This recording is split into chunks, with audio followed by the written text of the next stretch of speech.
Alors aujourd'hui, j'avais envie de vous donner 3 conseils pour apprendre à passer à l'action quand on est perfectionniste. Alors moi, je suis pas du tout perfectionniste. J'ai plutôt un tempérament de fonceuse et je me pose pas 15 000 questions. Et voilà, on verra bien. Donc en fait, je tente et puis on verra ce que ça donne. C'est un peu mon motto dans la vie. Je dis que ça pouvait être intéressant pour certaines personnes de savoir comment est-ce que moi je faisais pour passer à l'action et quel était mon schéma de pensée et pourquoi est-ce que je le faisais quand même lorsque ça pouvait être dangereux. La première chose, c'est que je me base un peu sur ce qu'on appelle la méthode agile.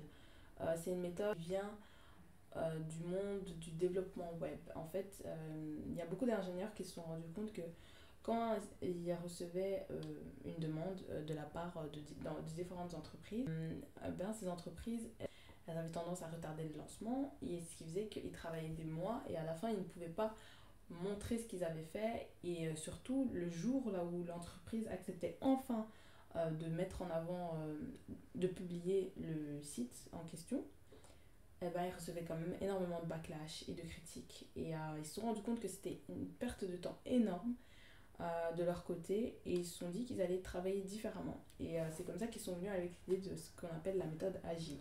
Ils ont décidé qu'il était plus intéressant de d'abord mettre en avant le produit, de le lancer, même s'il n'était pas parfait, et de le changer, de le modifier petit à petit avec le feedback qu'ils allaient recevoir et les critiques.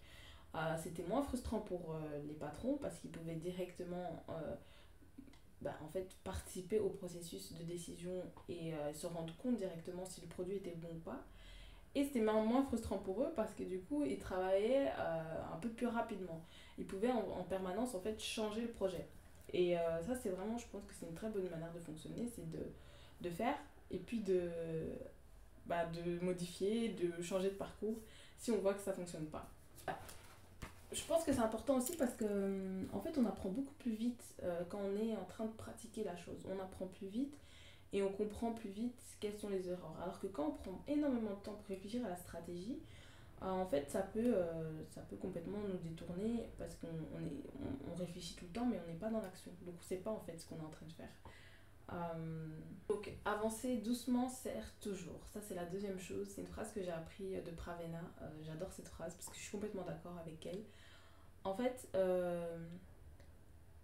ce qui est important dans la vie, c'est la constance.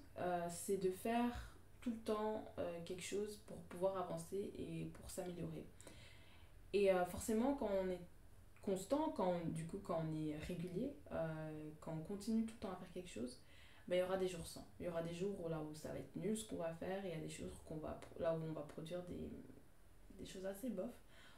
Mais ce qui est important, c'est qu'on aura produit. Et au final, les personnes qui s'intéressent vraiment à ce que vous faites, elles vont quand même vous suivre. Elles vont quand même être là pour voir ce que vous faites en fait.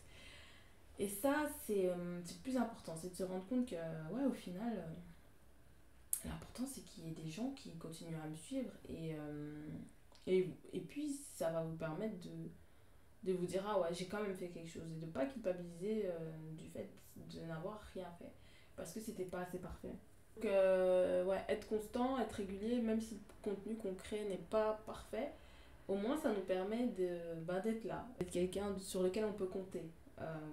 Et ça, c'est très rassurant en fait pour les êtres humains, de savoir que vous allez toujours être là, peu importe ce qui se passe. Troisième chose, c'est de déterminer le coût de l'inaction. Déterminer le coût de l'inaction, j'avais entendu ça dans le podcast de Tribu Indé, je vous mettrai tout en barre d'infos. En fait, quand on ne fait rien,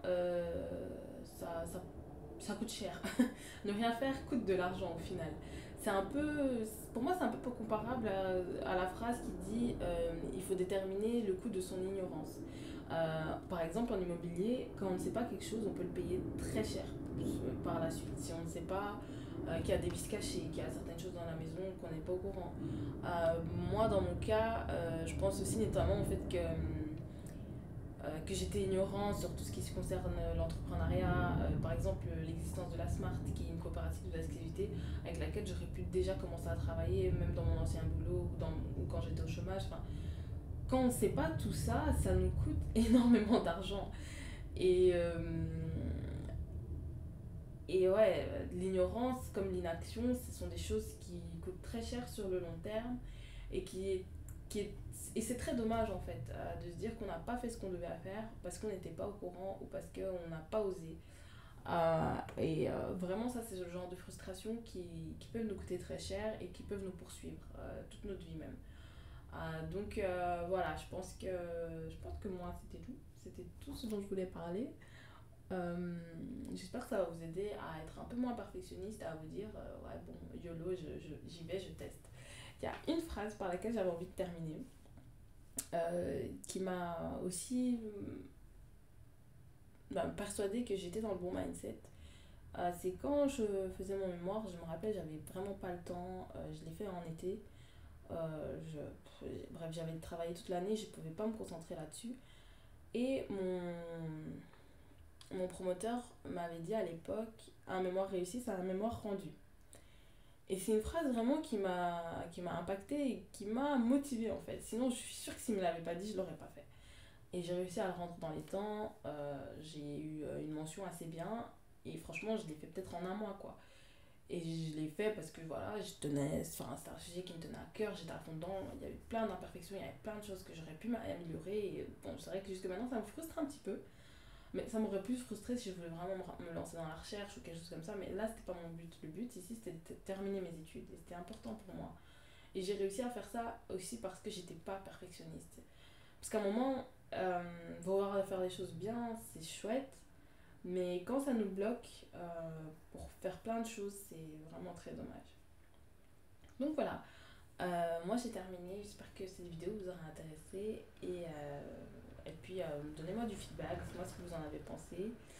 Et n'hésitez pas à venir en parler, on peut discuter de ce sujet et je peux peut-être vous motiver. Donc voilà, je vous souhaite une super bonne journée et à très bientôt. Bye bye.